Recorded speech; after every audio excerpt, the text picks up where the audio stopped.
Du bist ein Hund. Das war früher mal ein Schimpfwort. Heute ist ein Kompliment sozusagen. Also eine Lebensveränderung schlechthin. So viel Zärtlichkeit wie ein Hund erlebt ein Mann von seiner Frau, glaube ich, selten.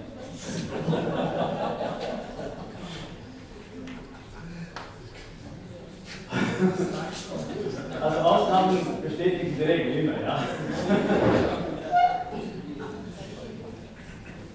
Und so viel Streicheleinheiten wie ein Handygerät erfährt seine Frau auch selten dann. Auch das eine Lebensveränderung. Lebensveränderung gab es immer, nicht nur auf technischer Ebene, sondern auch auf der Ebene der Beziehungen. Und Lebensveränderungen haben, glaube ich, immer mit Angst und Freude zu tun. Wenn wir in die Vergangenheit schauen, auch im Bereich der Technik zum Beispiel, als man zum Beispiel die Schreibmaschine erfunden hat oder überhaupt die Schrift, haben viele gemeint, der Mensch verliert die Erinnerungsfähigkeit. Und teilweise stimmt auch. Aber trotzdem leben wir noch. Auch wenn wir diese Fähigkeit nicht mehr so entwickelt haben, wie vielleicht die Menschen aus der Vergangenheit. Ich erinnere mich, als meine Mutter ein Gedicht so mit mehreren Seiten mit 85 Jahren rezitiert hat, aus nichts. Ich habe nicht einmal 2 Strophen lernen können. Aber dafür kann man lesen und man braucht nicht so viel sich zu erinnern oder zu merken. Eine andere Frage ist auch zum Beispiel bei dieser Carmen-Technik. Also ich weiß, als ich vor Jahren irgendeine Stelle in München gesucht habe, ich habe sie gefunden und das nächste Mal habe ich den Weg gekannt. Ich war an einer anderen Stelle in München mindestens 15 Mal mit Carmen. Ich bin mir nicht sicher, ob... Carmen ist Google Maps oder so? Gut, ja, Google Maps, ja. Also Carmen, Google Maps, ja. So richtig, ja. Nicht mit Carmen, sondern Carmen. Ja, ja, mit Google Maps, ja. Richtig, danke, Molly. Ja. Weil man schon zu meiner Vorstellung nicht gesagt hat, ob ich verheiratet bin oder nicht, ist das eine gute Bemerkung. Ja, also sicherlich verlieren wir teilweise diese Informationsfähigkeit und Orientierungsfähigkeit. Aber ich bin mir sicher, dass wir auch trotzdem überleben können. Ja? Also ich sehe es nicht tragisch. Und vieles mehr. Dass aber da eine Krisensituation entsteht, ein Gefühl der Angst, das ist auch normal. Wir wissen, dass zum Beispiel Erik Erikson auf dem Mechanismus der Angst, sozusagen der Krisen, seine Sozialpsychologie entwickelt hat. Also ich muss zuerst in eine Krise kommen, damit ich den Schritt weitermache. Ich muss aus der sogenannten Komfortzone heraussteigen. Wenn ich da drinnen verbleibe, dann habe ich keine Motivation, irgendwas anderes zu unternehmen. Wie die Komfortzone sozusagen gefährlich ist, sehen wir zum Beispiel bei Jesu Verklärung auf dem Berg. Gleich als die Jünger sich gewünscht haben, da Zelte zu bauen, ist Jesus verschwunden. Also Komfortzone ist gefährlich und diese Angst motiviert uns, die Schritte der Veränderung zu unternehmen und sich danach auch freuen, weil wir die Schritte geschafft haben.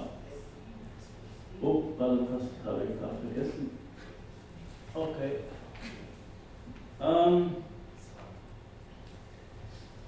Am Beispiel von Sarah und Abraham sehen wir, wie die Lebensveränderungen auf unsere Persönlichkeitstransformation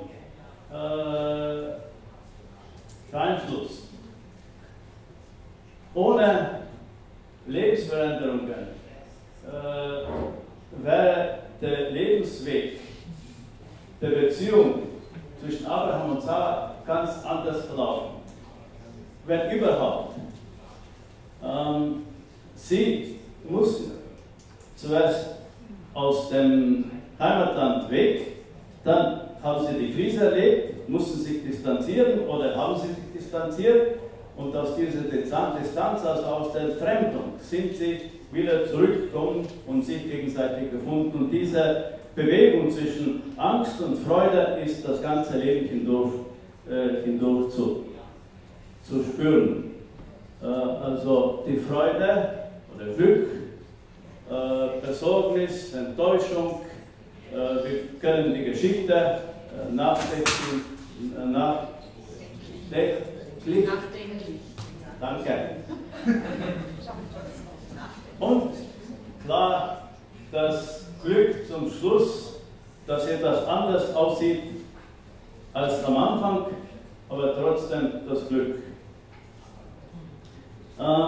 Etwas anders sehen wir bei Mose zum Beispiel.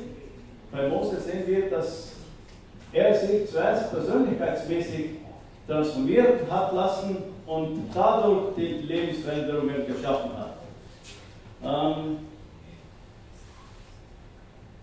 Ich überspringe da auch da zum Beispiel die Lebensveränderungen, die Angst, der Zweifel und die Freude danach. Und bei 10 Geboten sehen wir am deutlichsten, als er das erste Mal diese 10 Gebote erhalten hat oder geholt hat oder wie auch immer, haben sie nicht gewirkt, sind sie nicht zur Wirkung gekommen. Wir kennen die Geschichte. Beim zweiten Mal haben sie gewirkt. Warum? Weil er mit einem anderen Gesicht heruntergekommen ist.